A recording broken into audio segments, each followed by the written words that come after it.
लागू हो गया है।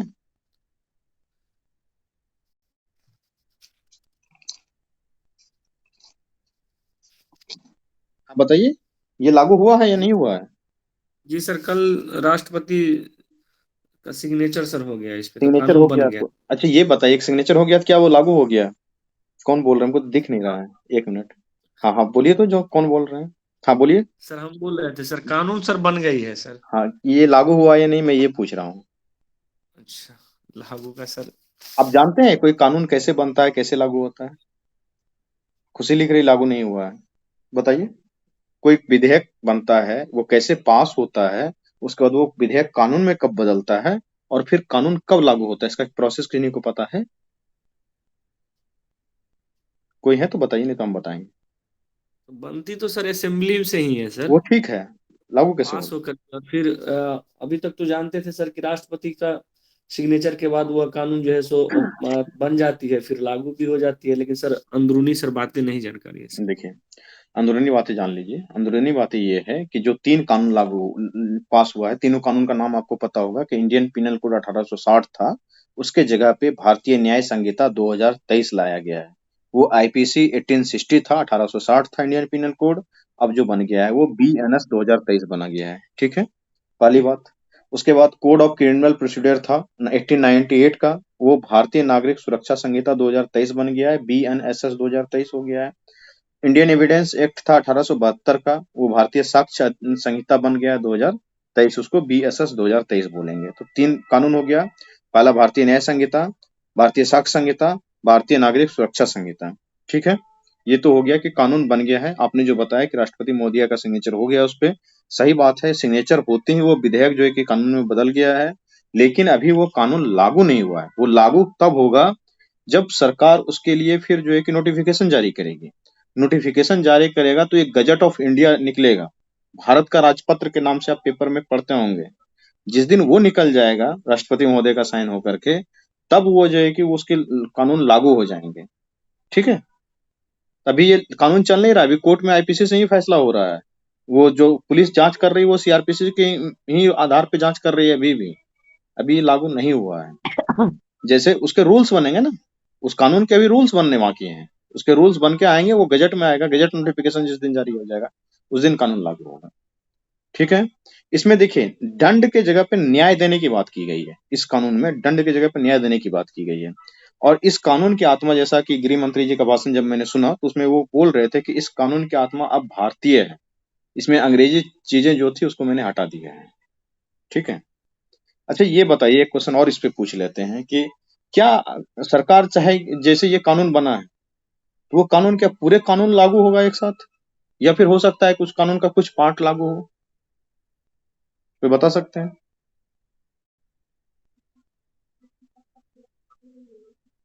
पूरा कानून लागू होगा या पूरे कानून का कुछ भाग ही लागू होगा, अगर सरकार चाहे तो? क्या है रूल? ये पीटी में पूछ सकता है या मेंस में पूछ सकता है ये क्वेश्चन? पीटी के लिए ये इंपॉर्टेंट है। अगर आप यूपीएससी देते हैं तो इस तरीके का क्वेश्चन वहां पूछा जाता है। देखिए, सरकार अगर चाहेगी ना तो हो सकता है कि पूरे के पूरे कानून को रूल निकाल के लागू कर दे, या कानून के कुछ हिस्से को भी सरकार लागू कर सकते है, कुछ हिस्से को छोड़ कर देती है। वो गवर्नमेंट पे डिपेंड करता है, सरकार खुद ही सही लिख रही है। ठीक है, तो इस तीनों कानून के बारे में यही था। अब मैंने डंकी फ्लाइट के बारे में कल चर्चा किया था, उस पर कुछ नया मुद्दा आया है, हो सकता है आपके इंटरव्यू में पूछ ले। पासपोर्ट ऑफ इंडिया, तो पासपोर्ट का थोड़ा सा इतिहास, और एक फ्रांस में जो फ्लाइट बैटरी एयरपोर्ट पे रोका गया था उसके बारे में चर्चा करना है। तो ये मुद्दा पता है बैटरी एयरपोर्ट पे क्या हुआ है? पिछले 3-4 दिन से चल रहा है पेपर में। क्या हुआ है बताइए भाई, बोलिए, बोलिए बोलिए। सर सर इसमें एक कुछ फ्लाइट को रोक भारतीय। लिया गया था ये सोच के कि ह्यूमन ट्रैफिकिंग हो रहा है। फिर क्या हुआ? दूसरा कोई बताइए। उन्हें इंडिया डिपोर्ट कर दिया गया है। इंडिया रिपोर्ट कर दिया, कुछ लोगों ने तो फ्रांस में ही असylum मांग लिया है। हाँ, और शायद 400 के करीब कुछ थे, तो शायद 300 समथिंग को डिपोर्ट कर दिया गया इंडिया। हम्म। देखिए, इस तरीके से यह जो है ना, ये सिर्फ same to same donkey route का ही मसला था। जो एयरलाइन थी, पता नहीं क्या नाम, तो मैं भूल गया एयरलाइन का। उस एयरलाइन का ऐसा गुआना ले जाने का जो है ना रिकॉर्ड है, पहले भी रिकॉर्ड है। फ्रांस का लॉ कहता है कि वहां पे 4 दिन से ज्यादा नहीं रोका जा सकता है। 4 दिन के अंदर कोर्ट मजिस्ट्रेट के सामने हम हाजिर करके जज के सामने उसको फैसला सुनाया गया है।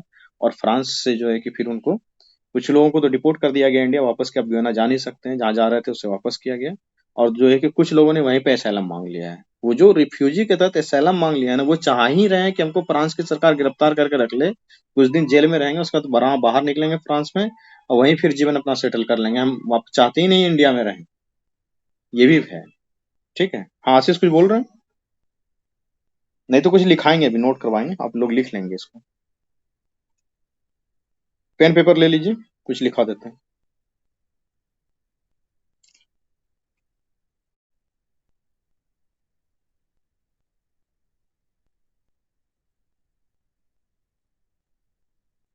देखिए, पासपोर्ट जो मिलता है, ये डंकी फ्लाइट के बारे में जिक्र कर ही दिए हैं, आप लोगों ने मूवी देखा ही होगा, तो बहुत ज्यादा इस पे जिक्र करने को मतलब अब नहीं बनता है। ठीक है, अगर डंकी फ्लाइट के बारे में किसी को पता नहीं है कुछ तो बोलिए, वो फिर कर देंगे, बात चर्चा कर देंगे, नहीं तो हम लिखाएंगे कुछ पासपोर्ट के बारे में। पासपोर्ट के बारे में आप लोग लिख लेंगे। कर दीजिए सर थोड़ा चर्चा, सर हम नहीं देखे हैं सर, नहीं कल जानते। ऐसे तो कल किया था मैंने चर्चा, सर क्लास में नहीं थे सर। अच्छा क्लास में नहीं थे। देखिए होता क्या है ना, डंकी जो है ना एक पंजाबी शब्द है, शॉर्ट में बता देते हैं।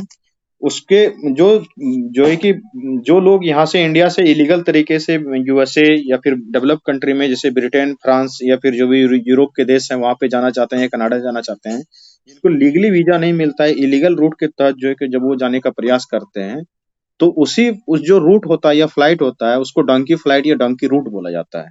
डंकी एक पंजाबी शब्द है। ठीक है, इसका मतलब ये होता है दूसरे जगह पे घुसने, प्रवेश करना या कुछ ऐसे इसी तरीके से उस शब्द का मतलब है।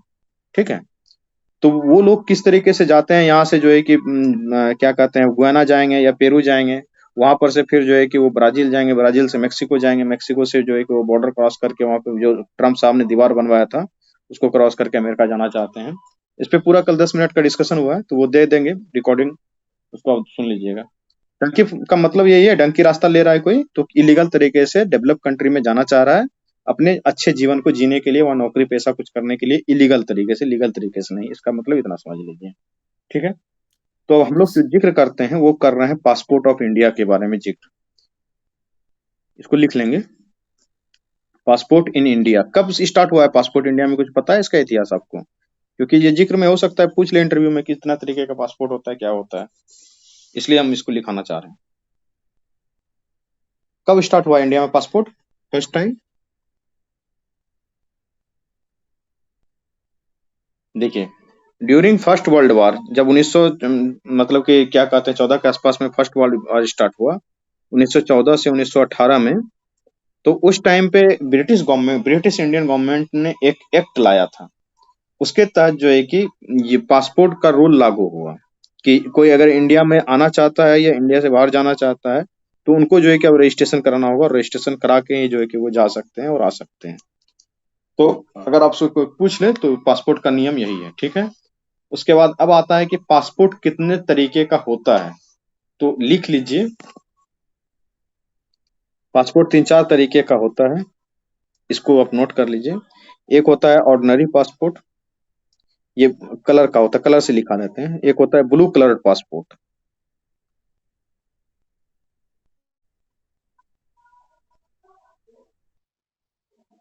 ब्लू कलर्ड पासपोर्ट ये किसके लिए होगा? ये होगा ऑर्डिनरी पासपोर्ट है, ये कॉमन पीपल के लिए है। ठीक है, ये कैटेगरी फर्स्ट में लिखेंगे, इसको पहला होगा, इस तरीके से लिखेंगे ऑर्डिनरी पासपोर्ट।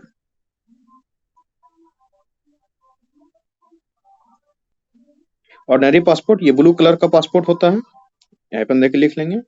और यह जो है कि कॉमन पीपल को इशू किया जाता है। किसको इशू किया जाता है? कॉमन पीपल को। ठीक है, दूसरा पासपोर्ट जो होता है उसको डिप्लोमेट पासपोर्ट बोला जाता है, डिप्लोमेट पासपोर्ट। डिप्लोमेट पासपोर्ट जो है कि मैरून कलर का होता है, मैरून कलर्ड पासपोर्ट होता है डिप्लोमेट पासपोर्ट। ये किसको इशू किया जाएगा? ये इशू किया जाएगा इंडियन डिप्लोमेट को इंडियन डिप्लोमेट को या फिर सीनियर गवर्नमेंट ऑफिशियल को, जो सीनियर गवर्नमेंट ऑफिशियल्स होते हैं उनको इशू किया जाता है, ऑफिसर्स जो होते हैं ना उनको इशू किया जाता है। तो एक हो गया ऑर्डिनरी पासपोर्ट, ब्लू कलर का होगा, एक जो है कि मैरून कलर का होगा। चलते हैं तीसरे नंबर पे। तीसरा पासपोर्ट जो होता है उसको बोला जाता है orange passport. Orange passport, orange passport ये ऑरेंज कलर का ही होता है, ठीक है। ये इसके बारे में कुछ स्पेशल बातें हैं, इसको जान लीजिए। ऑरेंज पासपोर्ट पहले से नहीं था, ऑरेंज पासपोर्ट 2018 में ही मोदी गवर्नमेंट ने लॉन्च किया है। 2018 से पहले ये पासपोर्ट इशू नहीं होता था। 2018 में इस इशू पासपोर्ट को इशू किया गया है, और यह पासपोर्ट उन लोगों को मिलता है people who are at the high risk of getting exploited, मतलब जैसे कि जो व्यक्ति 10th क्लास से भी कम पढ़ा लिखा है, ठीक है, उसका हाई रिस्क है कि वो अगर विदेश जाएगा तो वहां पर हो सकता है उसका शोषण हो जाए। तो उसके लिए जो है कि ये पासपोर्ट लागू किया गया है। ऑरेंज कलर का पासपोर्ट आता है, उसको ऑरेंज पासपोर्ट बोलते हैं हम लोग, ठीक है। तो लिख लेंगे स्टार्टेड इन 2018, स्टार्टेड इन 2018, और इसको लिख लेंगे ऑरेंज कलर लिख लेंगे। उसके बाद लिखेंगे for people who are at high risk of getting exploited, ठीक है। और इनका एजुकेशन जो होता है वो मैट्रिक से ज्यादा नहीं रहता है, मतलब समझ लीजिए कि कम एजुकेटेड लोग हैं, जैसे कि 10th क्लास से भी कम पढ़े लिखे लोग हैं, उनके लिए जाया जाता है, ये जारी किया जाता है, ठीक है। और एक जो लास्ट है कलर पासपोर्ट का, वो है आपका चौथा पासपोर्ट है, इसको व्हाइट पासपोर्ट बोला जाता है। व्हाइट पासपोर्ट बोला जाता है। ये व्हाइट पासपोर्ट जो है ना मोस्ट पावरफुल पासपोर्ट होता है, मोस्ट पावरफुल पासपोर्ट है ये मोस्ट पावरफुल पासपोर्ट है। ये किसको दिया जाता है? ये given to government officers travelling abroad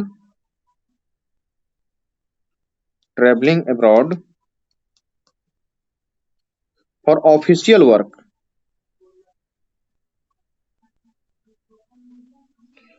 government of given to government officers travelling abroad for official works, ठीक है। अच्छा ये बताइए कि ये जो व्हाइट पासपोर्ट है और जो डिप्लोमेट पासपोर्ट है मैरून कलर का, इसके बीच में अंतर क्या हुआ? फिर लिखा था ना ये डिप्लोमेट पासपोर्ट और व्हाइट पासपोर्ट।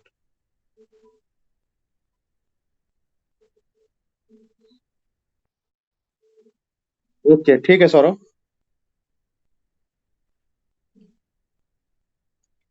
क्या अंतर है बताएंगे कोई?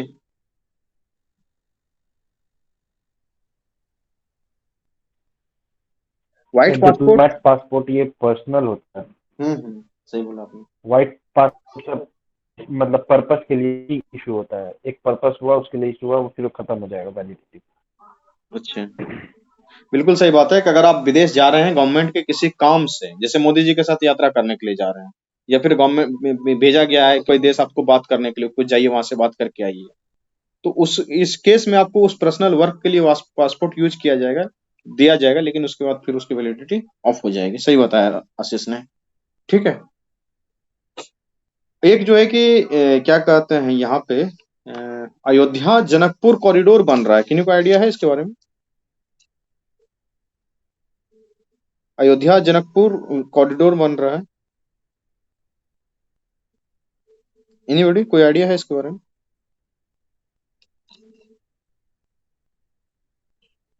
ये सिस्टर सिटी कॉन्सेप्ट आया ना, सिस्टर सिटी रिलेशनशिप जारी किया जा रहा है जनकपुर और अयोध्या के बीच में। जानते हैं ये क्या है?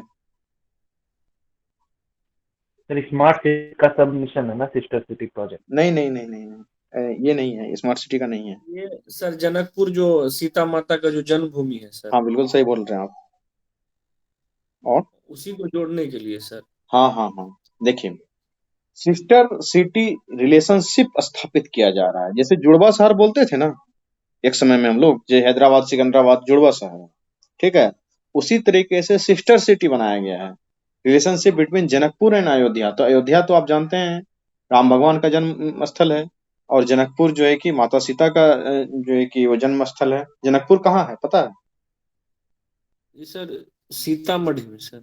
सीतामढ़ी में कि नेपाल में? नेपाल सर। नेपाल में सर। नेपाल में है। जनकपुर के मेयर ने ही यह प्रस्ताव रखा है कि इस तरीके से जो है कि sister city relationship between Ayodhya and Janakpur घोषित किया जाए।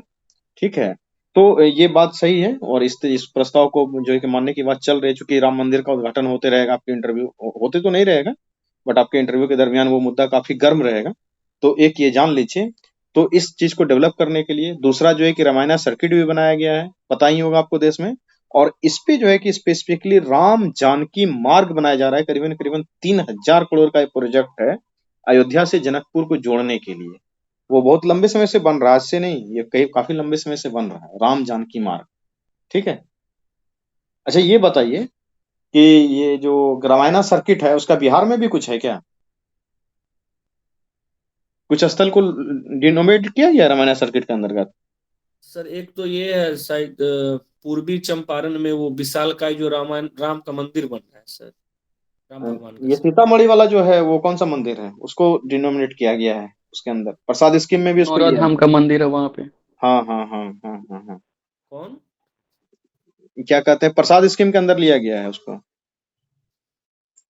ये रामायण सर्किट का है बिहार में। बहुत सारा सर्किट है, बुद्ध सर्किट है, बौद्ध सर्किट है, जैन सर्किट है, रामायण सर्किट है, सूफी सर्किट है, और एक 8वां सर्किट बनाया गया है, इको सर्किट करके है। आपको पता है या नहीं है ये बिहार के बारे में? जी सर, वो वीटीआर को जोड़ा गया है इधर हम्म, राजगीर से जो नेचर सफारी है नेचर उससे, सफारी है, उससे जोड़ा गया है। और इधर फिर मुंगेर का भीम जो बांध है वो, हाँ, बेमबान जो कै- अभ्यारण्य मुंगेर में है उसको जोड़ा गया है। जी, और कैमूर का जो अभ्यारण्य है। हम्म, कैमूर में तो टाइगर रिजर्व भी बनाने की बात चल रही है।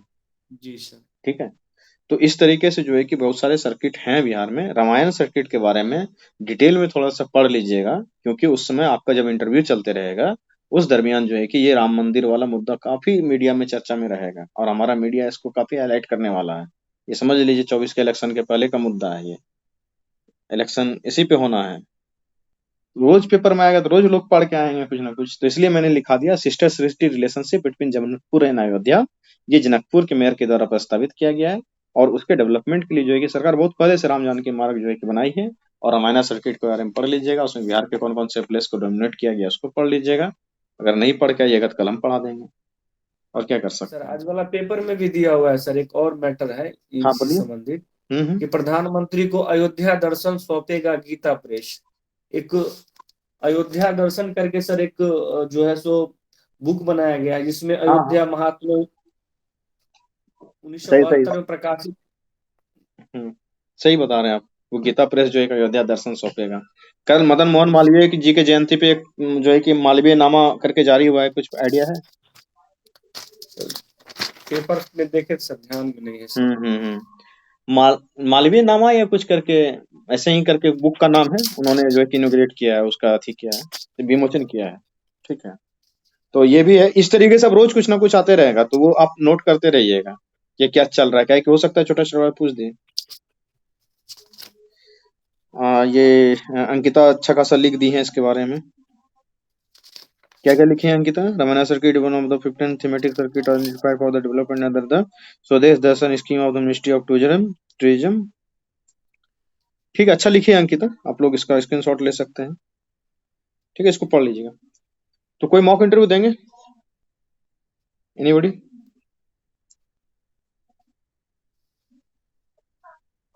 कोई नहीं है?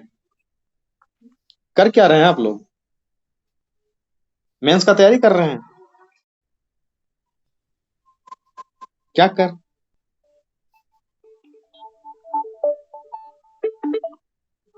क्या कर रहे हैं आप लोग? ठीक है, कोई बात नहीं है। हाँ, ये साहित्य अकादमी पुरस्कार दिया गया है जिनका कविता या फिर साहित्य इस तरीके से इंटरेस्टेड है। इसको आप पता है आपको साहित्य अकादमी पुरस्कार के बारे में?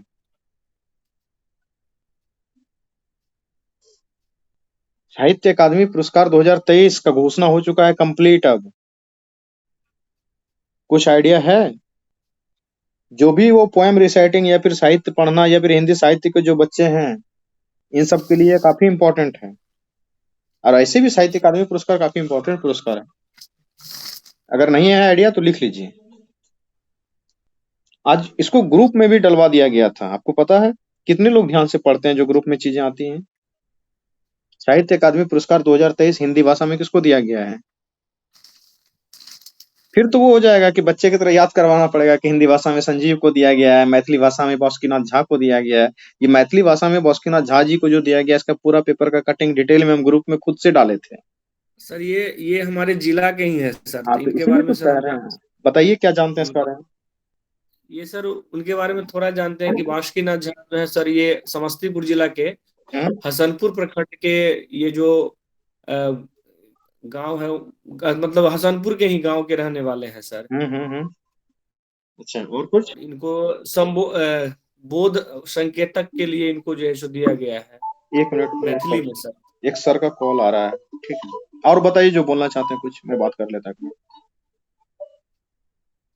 हाँ सर। हाँ सर।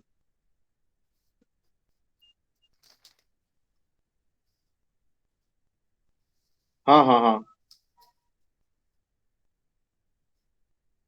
अच्छा ठीक है, हम बच्चों को बोल देंगे सर थोड़ा सा। हाँ ठीक है, हम बोल देंगे। अभी क्लास ले रहे थे थोड़ा सा सर। Okay sir. हाँ हाँ, बताइए मीनू क्या बोलना चाह रहे थे, बताइए। बोलिए बोलिए बोलिए, फिर इसको लिखा देंगे। हिंदी भाषा के लिए संजीव को मिला है, मैथिली भाषा के लिए बासुकीनाथ झा को मिला है, अंग्रेजी में नीलम शंकर गौर को मिला है, और संस्कृत में अरुण रंजन मिश्र को मिला है। और राजस्थानी वगैरह तो मिलता तो बहुत सारी भाषाओं में, लेकिन ये 3-4 भाषा का, हिंदी, मैथिली, अंग्रेजी, इतना तो एटलीस्ट आपको याद होना ही चाहिए। ठीक है, बोलिए। किसी को कुछ बोलना है तो ठीक है, नहीं तो हम लिखाएंगे इसको। सर एक आज का पेपर में सर दिया हुआ था। हाँ बोलिए। ये सर जैसे अभी बिहार सरकार के द्वारा सर एजुकेशन को और सुदृढ़ करने के लिए सभी जिलों में प्रखंड स्तर पे एक निगरानी सेल बनाया जाएगा सर। हाँ सही है। और इस निगरानी सेल के माध्यम से सर शिक्षक और जो एजुकेशन से संबंधित जो इंफ्रास्ट्रक्चर है उस पे फोकस किया जाएगा, उसका डिटेल्स लिया जाएगा। इसके बाद बच्चों की उपस्थिति को लेकर के जो है सो अपडेट टाइम टू टाइम रहेगा। इसके बाद कितने बच्चों ने पीएम पोषण को ग्रहण किया है, इसका भी रिपोर्ट मतलब वन टाइम, मतलब रियल टाइम पे इसका जो है सो शिक्षा विभाग को जाएगा। और बच्चों से जो रिलेटेड, जैसे कि बच्चों के द्वारा जो साप्ताहिक टेस्ट लिया जा रहा है शनिवार को, और फिर उसका शनिवार को टेस्ट लेने के बाद 3 दिन के अंदरों में उनको कॉपी को जांच करके फिर बच्चों को जो है सो अथी सिखाना, मतलब आंसर देना कि इतना आपने मार्क्स किया है। ठीक है। इसके बाद हर माह जी सर, तो ये सब भी इम्पोर्टेंट हो सकता है सर बिल्कुल एजुकेशन से। बिल्कुल। कल इस बात के बारे में कार्तिकेय सरा के जिक्र किए थे परसों के क्लास में कि ये आप जानते हैं, ये तबलीगी मरकज को टोला सेवा को, इसके बारे में डिटेल में डिस्कशन हुआ। आप शायद आए नहीं थे क्लास में फिर? जी सर, कल नहीं थे सर। नहीं थे ना, तो बस अब देखिए, कल तो यहाँ तक आपको बताया गया था। आपने जो बताया वो अच्छा बताया है, ठीक है। उसके बाद हम लोगों ने और भी चीजें बताई थी, जैसे कि जो बीपीआरओ है सर, तो बीपीआरओ एक्चुअली है भी। पंचायती राज विभाग को भी अब ये आदेश दे दिया गया है कि आप अपने पैसे से भी, जैसे नली गली वगैरह तो बनाते ही थे, साथ के साथ स्कूल का अगर कुछ भवन वगैरह बनवाना है तो वो आप बनवा सकते हैं।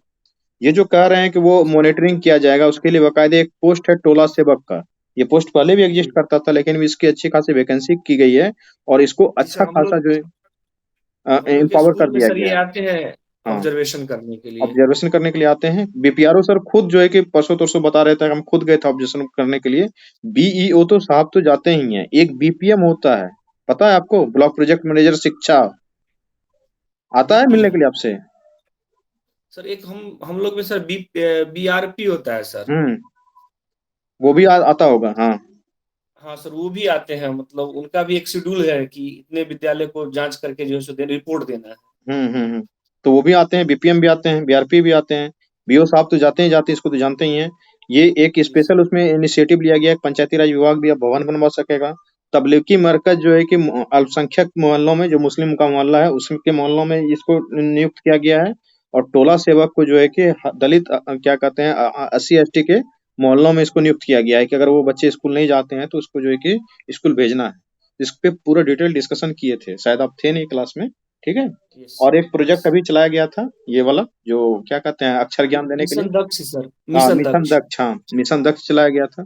ये सारी शिक्षाओं को जो है कि अच्छा करने के लिए, और जो लोग की शिक्षा वाला थी है क्या कहते हैं, जैसे अंकिता बोल रही थी हम बीईएस को ऊपर भरे हैं, जो लोग बी बी इसको सर ऊपर, पहला दिए हैं सर। हाँ जो लोग इसको रखे हैं तो ये ऐसे सारे प्रोजेक्ट को आप लोग नोट कर लें, ठीक है, ये आपके काम ही आने वाला है, ठीक है। इसका हम लोग ने सर डिस्कशन, हाँ बोलिए। एक सर हेल्थ सही था सर रिपोर्ट, क्या? बिहार सरकार में रिपोर्ट नहीं था, मतलब उसके बारे में बताया गया था कि जो ओमिक्रॉन का जो सब वेरिएंट है हाँ JN1, JN1 है, इसको लेकर के बिहार सरकार कुछ गाइडलाइन सर जारी की है, जैसे हाँ बुखार, खांसी और सांस संबंधी जो बीमारी है, जैसे ILI है, इन्फ्लुएंजा लाइफ इलनेस है, SARI है, severe acute respiratory disease infection है, है, हाँ तो उन लोग को सर जांच करके एक समेकित स्वास्थ्य सूचना प्लेटफॉर्म है, उस पे है, अपलोड करना है सर। बिल्कुल। और अस्पताल का क्या स्थिति है, ऑक्सीजन का क्या स्थिति है, ICU बेड का क्या स्थिति है, ऑक्सीजन की क्या स्थिति है, इस सब का रिपोर्ट सर करना है। तो सरकार एक्चुअली इसमें क्या कर रही है कि प्री कोविड जो है कि अपना एक्शन प्लान तैयार कर रहा है। कोविड आने से पहले ही अगर महामारी आ जाती है उसके लिए क्या क्या एक्शन होंगे, इंटरव्यू में अगर आपसे पूछा जाता है ना तो यही सब आपको बताना भी है कि सर हम पहले ही जांच करवा लेंगे। जैसे मान लीजिए कि मान लेते हैं कोरोना पे नहीं पूछा कि आपके ऊपर आपदा प्रबंधन के ऊपर पूछ लिया जाएगा कि बाढ़ आने से पहले आप क्या क्या करेंगे, तो होता है ना एक प्री प्लानिंग करना रहता है, तो आप वही सब बताएंगे कि सर हम देख लेंगे कि कितने बेड, क्या कहते हैं कौन से बांध तटबंध कमजोर हैं उसको उसको ठीक करवाएंगे, मिट्टी भरेंगे। उसके बाद जो है कि अगर बाढ़ आ जाता है तो उसके तिरपाल पन्नी, उसके खाने के लिए, टेंट के लिए, और आपदा प्रबंधन विभाग के कितने पास बोट है, फंक्शनल बोट है कि नहीं है, उसकी टीम जो है वो टीम एक्टिव है कि नहीं, उसकी ट्रेनिंग हुई है कि नहीं हुई है। आपदा प्रबंधन में जो लोग रहते हैं ना उसको परमानेंट जॉब नहीं रहता है, तो उसके बाद उसके पास बोर्ड दिया गया है, उसके बाद मवेशियों के लिए चारा का इंतजाम है कि नहीं है, जो दवाई होता है, जो ORS का घोल होता है, जो मार्कशिप हॉस्पिटल जिसको कि जुगाड़ू अस्पताल बोलते हैं, वो सारा व्यवस्था है कि नहीं है, पैरासूट, उसके बाद फिर हायर अथॉरिटी से बात करना, हेलीकॉप्टर का, ये सब, ये सारा चीज आपको बोलना है कि हम पहले क्या करेंगे, फिर जब बाढ़ खत्म हो जाएगा तब क्या करेंगे, तो कितने लोगों का घर उजड़ गया उसका सबसे पहले तो काउंसलिंग करवाएंगे, जनगणना करवाएंगे। जो लोग जो है कि क्या कहते हैं इसमें है जिनका जान माल का हानि हुआ है उसको किस तरीके से आप जो है कि अच्छी पैसा दिलवाएंगे, ठीक है।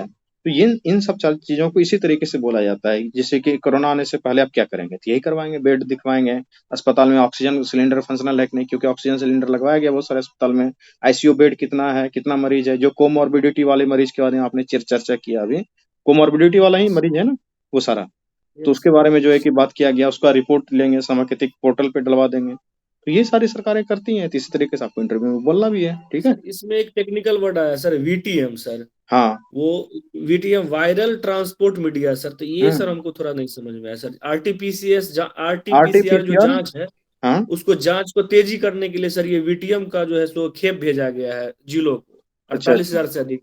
तो सर ये VTM हमको नहीं समझ में आया, वायरल पासपोर्ट मीडिया इसका पूरा नाम बताया, वायरल ट्रांसपोर्ट मीडिया, वो मैंने भी देखा है, इसका डिटेल में मैंने खुद जो है कि वो स्वास्थ्य विभाग की वेबसाइट पे जाके पढ़ा नहीं है इसको, ठीक है, तो उसको देख लेंगे जाकर के। एक्चुअली जो न्यूज छोटी छोटी आती है ना उसका फिर वेबसाइट वगैरह पे जाके उसका जो भी आता है वो पूरा प्रेस विज्ञप्ति वगैरह उसको पढ़ना पड़ता है आपको पढ़ाने से पहले, हमको भी, उसको जब देख लेंगे तो बता देंगे, ठीक है।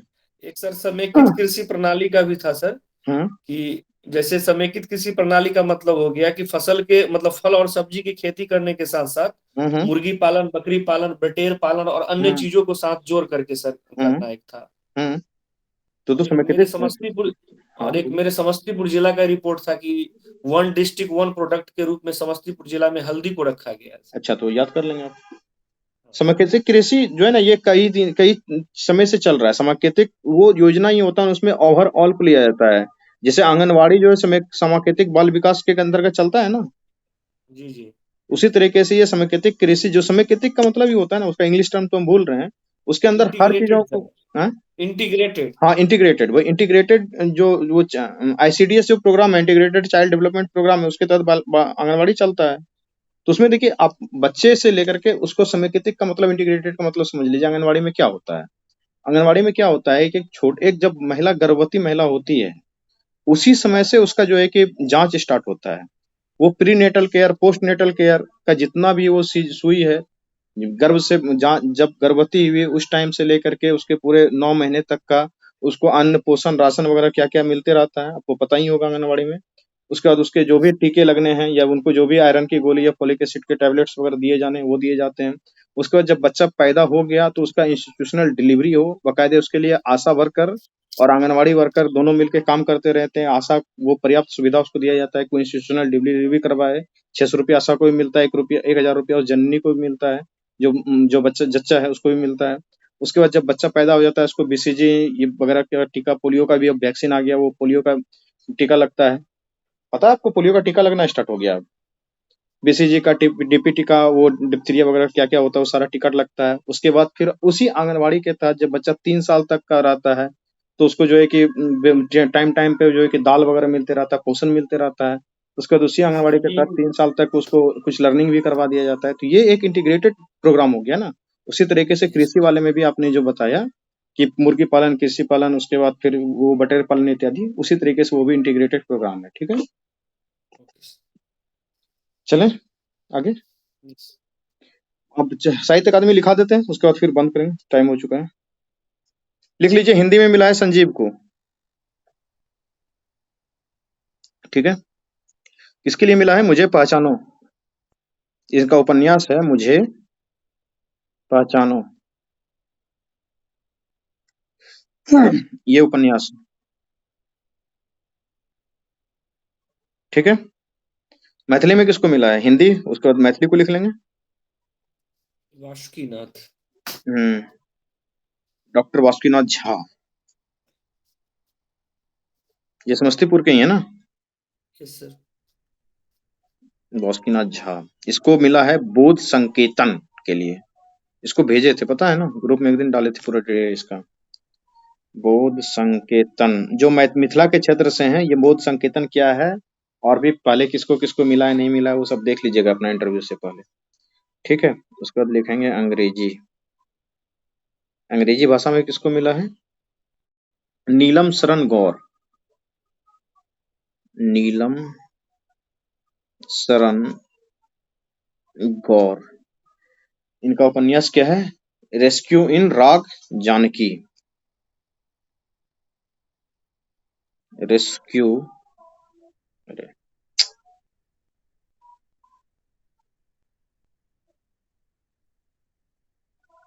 रेस्क्यू, हिंदी में लिखने में बहुत दिक्कत है। इन राग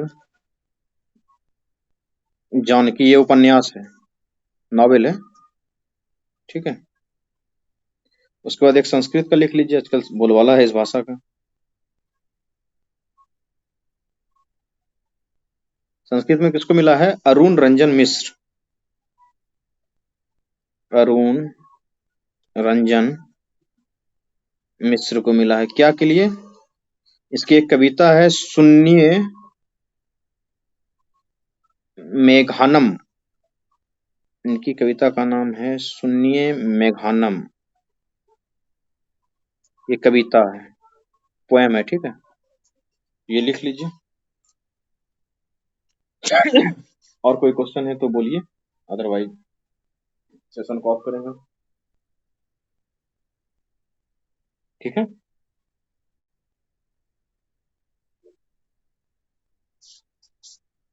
कोई क्वेश्चन है तो बताइए, नहीं तो ऑफ करते हैं, फिर मिलते हैं अगले दिन। अगर कोई आप फीडबैक देना चाहते हैं क्लास के बारे में तो वो दे सकते हैं हमारे नंबर पे, या हेल्प डेस्क पे आप लिख के भेज सकते हैं। अगर कोई इम्प्रूवमेंट चाहते हैं या फिर और भी किसी तरीके की कोई समस्या हो। ठीक है, ठीक है, तो good night. Good night sir. Okay.